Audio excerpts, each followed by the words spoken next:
Douche froide. Parmi les gestes toniques du matin, terminer sa douche par un jet d'eau froide sur tout le corps est l'un des plus stimulants qui soit. On se sent alors dans une forme olympique et étonnamment gaie. Vérité. Les vérités que l'on aime le moins entendre sont pourtant celles dont on a le plus grand besoin.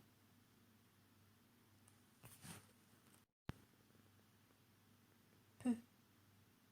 Faire un peu est toujours mieux que ne rien faire du tout. Donner un peu est toujours mieux que de ne rien donner du tout. Quand l'habitude devient nature, ne pas laisser une mauvaise habitude s'installer et prendre le dessus. À la longue, elle risque de devenir un trait de caractère dominant. Ainsi, faut-il éviter de s'emporter à la moindre contrariété et s'efforcer de maîtriser ses nerfs.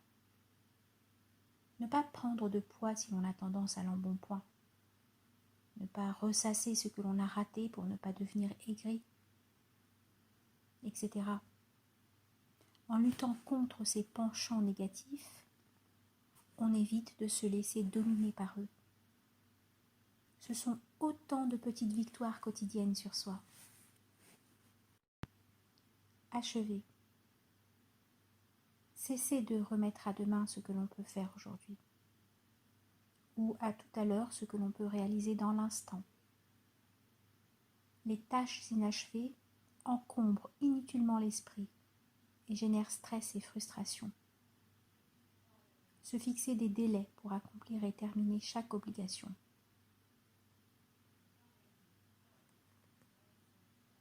Chat assis. Observez l'impression de calme et de sérénité que dégage un chat assis et immobile. Être heureux maintenant. Qui peut dire ce que l'avenir nous réserve? Personne. Qui peut faire que nous soyons heureux maintenant? Nous. Aimer ce que l'on fait. Pour espérer réussir, il faut aimer sincèrement ce que l'on fait. Accomplir chaque jour avec application, conscience et amour la tâche qui nous est confiée. Un travail réalisé avec soin procure apaisement, satisfaction et permet de progresser sur la voie de l'accomplissement personnel. Promesse. Se faire une promesse à soi-même, la tenir et repousser ainsi ses propres limites.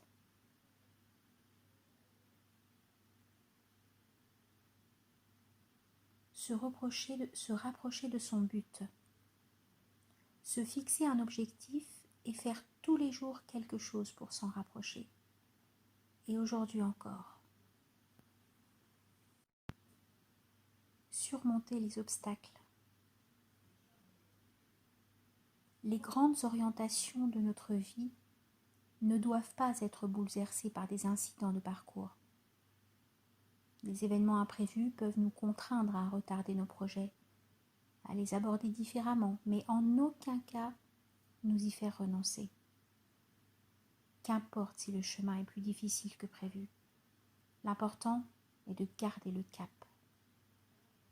On a vu ainsi des marins gagner un tour du monde et à la voile malgré des avaries, des champions de tennis remporter des matchs après des sets perdus, des grands patrons faire fortune après une faillite, des femmes avoir un enfant après plusieurs fausses couches. Chaque réussite cache son lot de déconvenues et de persévérance.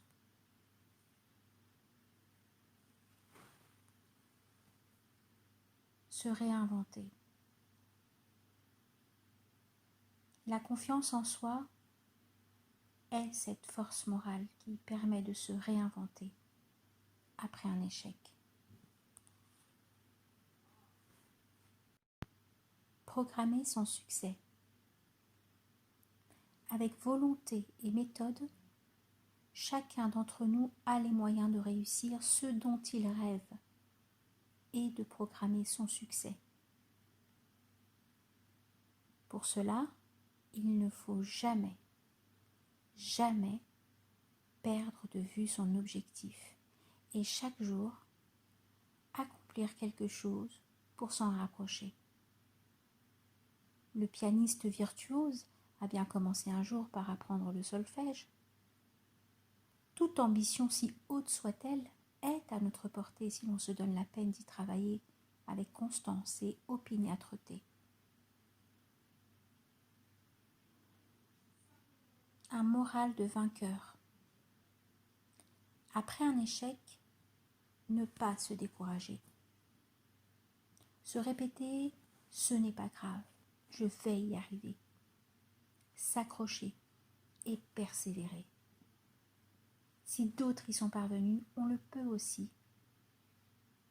Entretenir la confiance en soi avec certitude. L'auto-persuasion est fondamentale. Pour espérer gagner, il faut se convaincre qu'on en a la possibilité.